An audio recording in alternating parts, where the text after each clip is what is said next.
الحمدللہ رب العالمین والصلاة والسلام علی سید المرسلین اما بعد فاعوذ باللہ من الشیطان الرجیم بسم اللہ الرحمن الرحیم الصلاة والسلام علیک یا رسول اللہ وعلی آلک واصحابک یا حبیب اللہ الصلاة والسلام علیک یا نبی اللہ وعلی آلک واصحابک یا نور اللہ۔ فرمان مصطفیٰ صلی اللہ تعالی علیہ وسلم، تم اپنی مجلسوں کو مجھ پر درود پڑھ کے آراستہ کرو کہ یہ بروز قیامت تمہارے لیے نور ہوگا۔ صلو علی الحبیب صلی اللہ تعالی علی محمد۔ پیارے پیارے اسلامی بھائیوں اور مدری چینل کے ناظرین، آج جو سٹوری پروگرام سورس میں ہم آپ کے لیے لے کر آئے ہیں وہ تھوڑی سی کامن ہے، لیکن اس کے اندر بڑی ہی زیادہ سیکھنے کی باتیں ہیں۔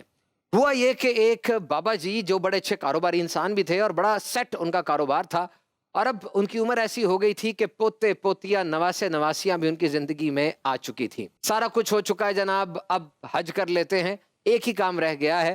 تو انہوں نے اپنا سارا کاروبار گھر بار اپنے بڑے بیٹے کے سپرد کیا اور حج پہ چلے گئے۔ اور جب وہ حج پہ جانے کے بعد حج سے واپس آئے تو کیا دیکھتے ہیں کہ بیٹے نے کاروبار کو اچھے طریقے سے سنبھال لیا ہے، اور وہ جو پرانا گھر تھا وہ اچھے داموں میں بیچ کر کسی بہترین لوکیشن یعنی اچھی سوسائٹی وغیرہ میں وہ شفٹ ہو چکے ہیں۔ انہوں نے جب یہ سنا تو کہا چلو ٹھیک ہے، بیٹے نے کاروبار سنبھال لیا اور اب اس جگہ پر اس گھر میں ہمارا بھی کوئی کمرہ ہوگا، اس کمرے میں ہم رہ لیں گے اور باقی دن جو ہے وہ اپنے عبادت و ریاضت میں گزار لیں گے۔ لیکن جب اس گھر گئے انہوں نے دیکھا، وہ یہ دیکھ کر حیران رہ گئے کہ اس نئے گھر میں ان کے لیے کوئی کمرہ نہیں تھا۔ یہ دیکھ کر بڑی پریشانی ہوئی اور وہ دل گرفتہ ہو کر پریشان ہو کر وہ اولڈ ہاؤس میں چلے گئے۔ یہاں پر بہت سی باتیں ہمارے لیے سیکھنے والی ہیں پیارے پیارے اسلامی بھائی اور مدنی چینل کے ناظرین۔ سب سے پہلے تو میں ایک اور داستان آپ کو سناتا ہوں۔ کورونا کے دنوں میں لاہور کے بڑے ہاسپٹل میں ایک بابا جی کو لایا گیا۔ ڈاکٹرز کی ٹریننگ یہ تھی کہ جب بھی کوئی بوڑھا شخص آئے گا تو سب سے پہلے اس کو کھڑا کریں گے، موٹیویٹ کریں گے، کیونکہ کورونا کے اندر جو اہم ترین چیز تھی وہ کوئی دوائی نہیں تھی بلکہ وہ موٹیویشن تھی، آپ کی اپنی قوت مدافعت تھی جسم کے اندر، جو ایک آرمی ہوتی ہے جراثیموں سے لڑنے والی، وہ کتنی مضبوط ہے۔ تو جو ڈاکٹر صاحب تھے وہ بابا جی کو اٹھا رہے تھے، کھڑا کر رہے تھے۔ بابا جی کچھ نہیں ہوا، بیماری بھی اتنی نہیں بڑی، آپ مقابلہ کر سکتے ہیں، جمے رہیں، ڈٹے رہیں۔ تو بابا جی نے آگے سے پوچھا، بیٹا مجھے کیوں موٹیویٹ کر رہے ہو؟ کیا فائدہ؟ کیوں میں زندہ رہوں؟ پوچھا کیا ہوا؟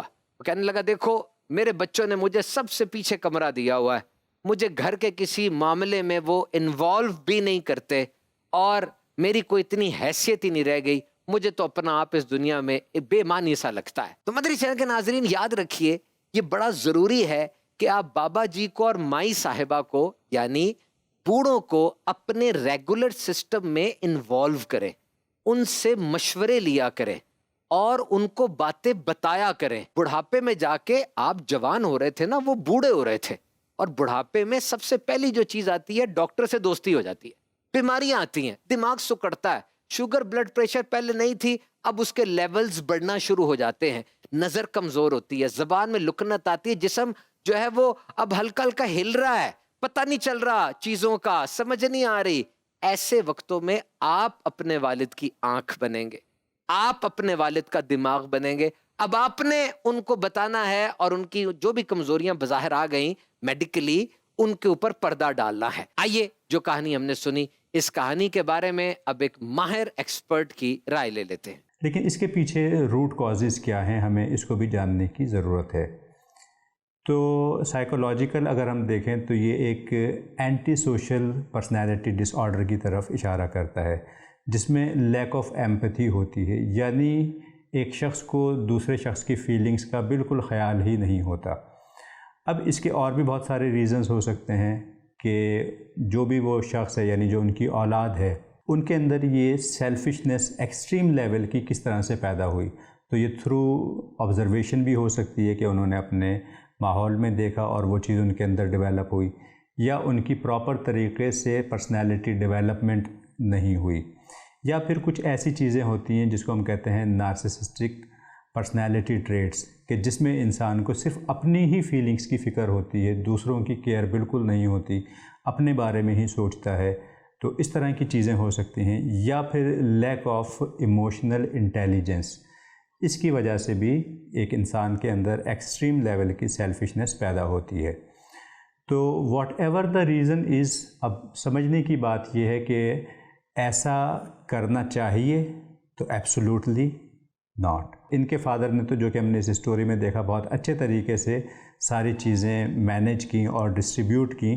تو آج کل دیکھیں جس ماحول میں بچے پرورش پا رہے ہیں تو وہاں پہ ہر چیز ممکن ہے. تو ان ممکنات کو اپنے ذہن میں رکھنا چاہیے. تو بہتر طریقہ یہ ہے کہ یا تو وصیت کی جائے، یا پھر بچوں کو اگر آپ ڈسٹریبیوٹ کر رہے ہو تو اپنے لیے بھی ایک ہینڈسم اماؤنٹ رکھو، تاکہ آپ کو بچوں کے آگے ہاتھ نہیں پھیلانا پڑے. اور جب آپ کے پاس وہ چیزیں ہوں گی، آپ کا کنٹرول ہوگا، تو بچے آپ کی سنیں گے بھی. جناب بڑی زبردست بات ہوئی. یہ بات یاد رکھیے گا کہ سائیکالوجیکل ڈسٹربنس یعنی نفسیاتی طور پہ کچھ چینجنگز اس عمر میں ضرور آتی ہیں، اور جیسے میں نے پہلے کہا کہ ان چینجنگز کو آپ نے نبھانا ہے، نہ کہ پیچھے کرنا ہے. ان کو ایکسیپٹ کرنا ہے، ان کو آپ نے لے کر ساتھ چلنا ہے. آپ کے ماں باپ ہیں، آپ کے ماں باپ آپ کا سرمایہ ہے. یہ کچھ بھی نہ کریں، یہ بیٹھے بھی رہیں، ان کا ہونا بھی ایک باعث برکت ہے. اور واقعتاً آپ غور فرمائیں، دیکھیں آپ کی زندگی میں وہ کون سا شخص ہے جو بغیر کسی دنیاوی مطلب کے آپ کو صحیح گائیڈنس اور اچھے مشورے دیتا ہے. سوائے والدین کے اور کون ہے؟ ہر بندہ آپ کی ذات میں اپنا مطلب دیکھتا ہے اور مطلب کے لیے آپ سے رابطہ کرتا ہے، آپ سے ملتا ہے. سب کچھ مطلب کے لیے ہوتا ہے. لیکن والدین وہ ہیں جو کبھی آپ سے حسد نہیں کرتے. والدین وہ ہیں جو آپ کو ترقی کرتا دیکھتے ہیں تو دل سے خوش ہوتے ہیں. لوگ آپ کو جاتا دیکھتے ہیں، انہیں یہ غرض ہوتی ہے واپس آئے گا ہمارے لیے کیا لائے گا. والدین وہ یہ دعا کر رہے ہوتے ہیں کہ زندہ گیا ہے ٹھیک طرح واپس آ جائے. انہیں آپ کے ٹیسٹ کا پتہ ہے، آپ کی پسندیدہ رنگ کا، آپ کی ڈش کا پتہ ہے، اور اس کے مطابق وہ زندگی کو ڈھال بھی لیتے ہیں. آئیے جو ابھی ہم نے واقعہ سنا اس بارے میں کوئی روحانی علاج ہم لیتے ہیں. روحانی علاج والے بھائی ہمیں کیا بتا رہے ہیں؟ اگر اولاد کی اچھی تربیت نہ ہوئی تو کہیں ایسا نہ ہو کہ یہی اولاد آگے چل کر ہمارے لیے آزمائش کا سبب بن جائے. ہم اپنے گھر کو کس طرح اچھا ماحول قائم کر سکتے ہیں، کس طرح دینی ماحول ہم اپنے گھر میں بنا سکتے ہیں، اس کے لیے ایک دعا میں آپ کو عرض کروں گا. ایک ایسی بہترین دعا، ایک ایسا شاندار وظیفہ کہ اگر ہمارے مدنی چینل کے ناظرین اس پر عمل کرنا شروع کر دیں اور یہ دعا اپنی دعاؤں میں شامل کر لیں تو الحمدللہ عز و جل ہمارے گھر کا ماحول دینی بن جائے گا، گھر میں محبتیں قائم ہوں گی اور ہماری اولاد اللہ کی رحمت سے راہ راست پر آ جائے گی. وہ دعا یہ ہے: ربنا هب لنا من ازواجنا وذرياتنا قرة اعین واجعلنا للمتقین اماما.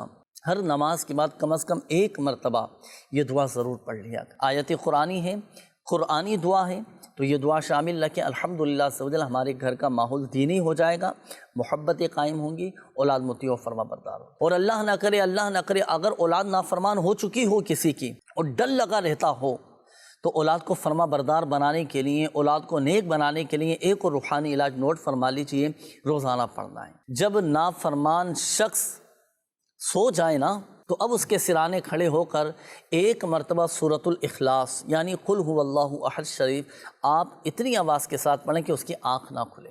اول اور آخر درود پاک کے ساتھ پڑھیں، روزانہ کی بنیاد پر عمل کیجئے گا، انشاءاللہ الکریم اللہ کی رحمت سے آپ کی اولاد تابع فرمان ہو جائے گی. بڑا زبردست ہمیں جناب ذکر بتایا گیا، اوراد و وظائف بتائے گئے. اس کو اپنے گھر میں لاگو کریں، عزت بھی کریں. یہ بات یاد رکھیے گا کہ جو والدین ہوتے ہیں ان کی خواہش ہوتی ہے کہ ہماری جو کاروبار تھا اس کاروبار پہ اب ہمارے بیٹے آئیں، ہمارے جو آنے والی اولاد ہے وہ اس کو سنبھالے. وہ سمجھ لے وہیں جائے گا اور کہاں جائے گا. لیکن اولاد کی ذمہ داری یہ ہے کہ اس سیٹ اپ کو سنبھالنے کے بعد اب بوڑھوں کو اس سے باہر نہ نکالے. اکثر جگہ پر ہم نے دیکھا ہے والد صاحب آ رہے ہوتے ہیں، سیٹ پر بیٹھ رہے ہوتے ہیں، الگ سے ان کا صوفہ ہوتا ہے، وہ اس جگہ کو نہیں چھوڑتے کیونکہ پرانی جگہوں کو پرانے لوگ نہیں چھوڑتے. ان کو انسیت ہو جاتی ہے اور وہ اس جگہ پر جمے رہنا، ڈٹے رہنا، ایک رشتہ رکھنا چاہتے ہیں.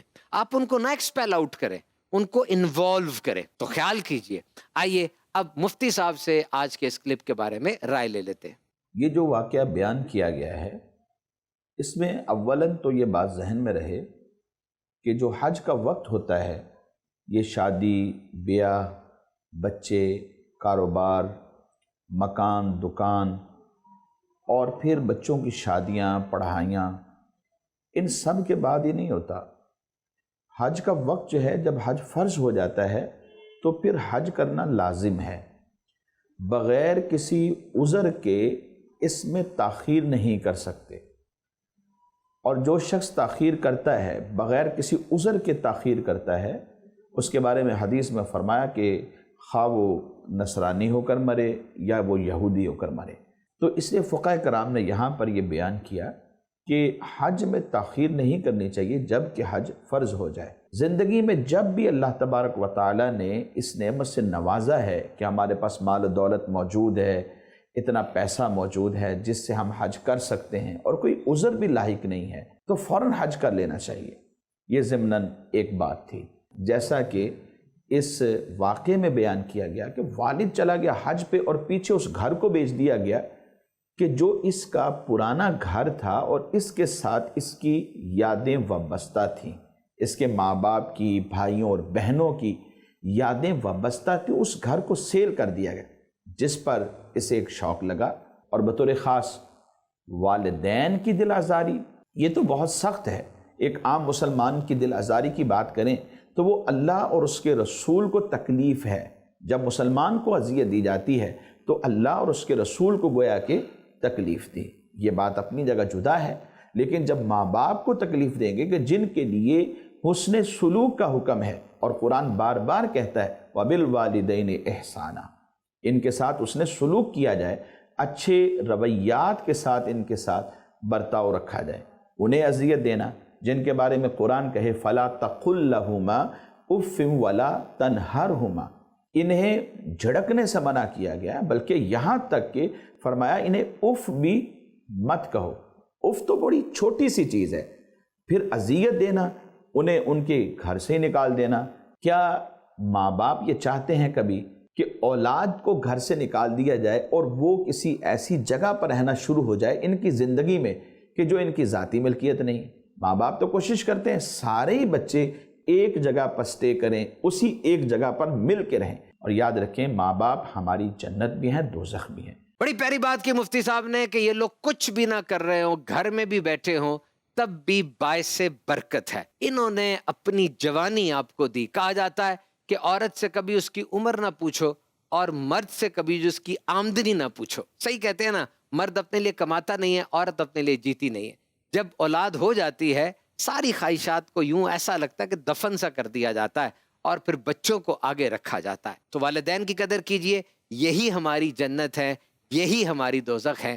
یاد رکھیے والدین کو ان کا اکرام کرنا، والدین کی عزت کرنا، یہ ہمارا دین ہمیں سکھاتا ہے۔ اور دنیا کے اندر جو کچھ آپ اپنے والدین سے کر رہے ہوں گے، آپ کے بچے یہ دیکھ رہے ہوں گے اور کل کلا یہ ریپیٹ بھی ہو سکتا ہے۔ دعوت اسلامی کا مدنی چینل ہمیں ایسی اچھی اچھی باتیں سکھاتا ہے، سمجھاتا ہے۔ آپ مدنی چینل دیکھتے رہیے، انشاءاللہ علم دین کا خزانہ بھی ملے گا، تعلیم بھی ہوگی اور تربیت بھی ہوتی چلی جائے گی۔ مدنی چینل دیکھتے رہیے۔